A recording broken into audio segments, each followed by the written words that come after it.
দুনিয়া যতই সাজাও বান্দা মনে রাখো তুমিও থাকতা না, দুনিয়াও থাকতো না।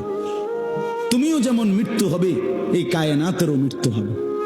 এই দুনিয়ার প্রত্যেক মানুষের মৃত্যু হলে সেটারে মৌত বলে, আর একদিন গোটা সৃষ্টি জগতের মৃত্যু হবে সেটারে কিয়ামত বলে। সেটারে কিয়ামত বলে। কেউ থাকবে না, আল্লাহ কথাটা বারবার মনে করাইছে। তোমার যেমন মৃত্যু হবে, সৃষ্টি জগতেরও মৃত্যু হবে।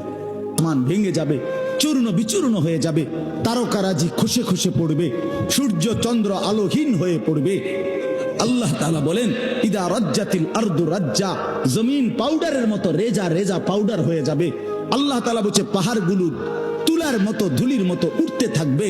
আল্লাহ বলছে বান্দা, একদিন আমি গোটা কায়নাত আমি শেষ করে দেব, আমার সংসার আমি গুছায় ফেলবো।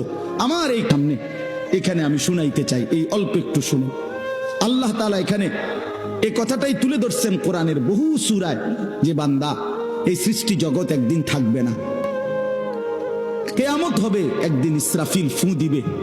ইসরাফিল যেদিন ফু দিবে, কোরআনে এই বর্ণনাটা দুই ভাবে আছে। একটা হলো ইসরাফিল প্রথমবার ফু দিবে, আরেকটা হলো ইসরাফিল দ্বিতীয়বার ফু দিবে। ইসরাফিল মোট দুইবার ফু দিবে। প্রথমবার ফুটি পুরাটা একসাথে নড়বে। ইন্না জালজালাতাস সাআতি শাইউন আযীম।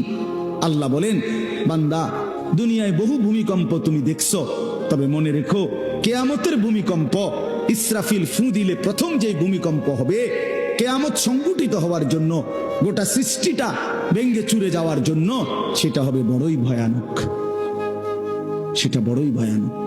ইয়াউমা তারাউনাহা তাযহালু কুল্লু মুরদিআতিন আম্মা আরদাআত।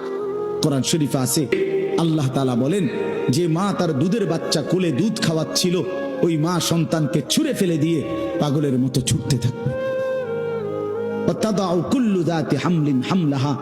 যে মায়ের পেটের বাচ্চা 10 মাস পূর্ণ হয়ে গেছে, এই আর ঘন্টা 2-4 ঘন্টা পরে বাচ্চাটা প্রসব হবে। আল্লাহর কসম, আল্লাহ কোরআনে বলছে, সেই গর্ভধারিণী মা তখন এই গর্ভধারিণী মা এভাবে দৌড়বে, এভাবে ছুটবে, নিজের বাচ্চা নিজের থেকে খালাস হয়ে পড়ে যাবে, মা ফিরেও তাকাবে। আল্লাহ বলে, সমস্ত মানুষগুলো বাতালের মতো দৌড়তে থাকবে। এইভাবে সবকিছু কাঁপতে কাঁপতে, সবকিছু কিছু দূর গিয়া গিয়া ভাঙ্গা ভাঙ্গা পড়বে, মুখ থুবড়ে পড়বে। তো আল্লাহ রাসূল সাল্লাল্লাহু আলাইহি সাল্লাম বলেন, সমস্ত কিছু এই সৃষ্টি জগতের যা আছে মাটির উপরে তখন একটি সুতা আর থাকবে না, আর কিছুই। এই হলো কিয়ামত, প্রথম ফু, প্রথম ভূমিকম্প। নির্দিষ্ট একটা সময় পরে আবার আল্লাহ তাআলা ইসরাফিলকে জীবিত করে আবার বলবেন, আরেকটা ফু দাও। একটি নির্দিষ্ট সময় পরে, সেই সময়টা কত ফু আর প্রথম ফুর মাঝখানে, প্রথম ফুতে সব কিছু যখন কবরে চলে যাবে, তখন হতে পারে দ্বিতীয় ফু দিতে দিতে মাঝখানের সময় 40,000 বছর। আমার বন্ধু, আমার বাপ, আমার ভাই, রাত হইছে, কষ্ট সবাই করতেছেন, এতটুকু তো ভাবেন, সর্বশেষ যেই লোকটা কবরে যাবে, শেষ হতে পারে তাকে কবরেই থাকতে হবে। তারা কবরে আছে আজকে কত বছর? নবীজি সাল্লাল্লাহু আলাইহি সাল্লামের জামানায় যারা মারা গেছে, তারা আজকে কতদিন কবরে। ওই নূহ আলাইহিস সালামের জামানায় যারা মারা গেছে, তারা আজকে কতদিন কবরে, ভেবে দেখেন। আচ্ছা, এই শেষ লোকটাই যদি 40,000 বছর থাকতে হয়, আর যদি কবরের আযাব হয়, তার প্রথম শাস্তিটা কি? কোন ব্যক্তি যখন কবরের প্রশ্নের জবাব দিতে পারবে না, তখন আল্লাহর পক্ষ থেকে ফেরেশতাদেরকে বলবে, কাযাবা আবদি, আমার বান্দা মিথ্যা বলেছে। ফাআফরিশুহু মিনান নার ওয়ালবাসুহু মিনান নার ওয়াফতাহু লাহু বাবান ইলান নার।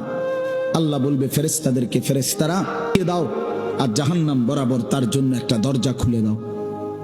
এরপরে নবীজি বলছেন, ফেরেশতারা এই ব্যবস্থাপনা করে, আল্লাহর কসম বাফ, নবীজি বলছেন, ফেরেশতারা যখন চলে যাবে, এই আগুনের বিছানা বিছায়া, আগুনের পোশাক পরাইয়া, আর জাহান্নামের দরজা খুলে দিয়ে যখন কবরে রেখে, এই নাফরমান মাটি ডান দিক থেকে এই নাফরমানকে একটা চাপ দিবে, বাম দিকে ডান পাশের হাড্ডি পাঁজর ভাঙ্গা বাম দিকে চলে যাবে।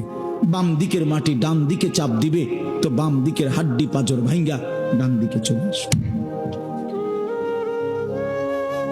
আল্লাহ আমাকে মাফ করে দেন। আল্লাহ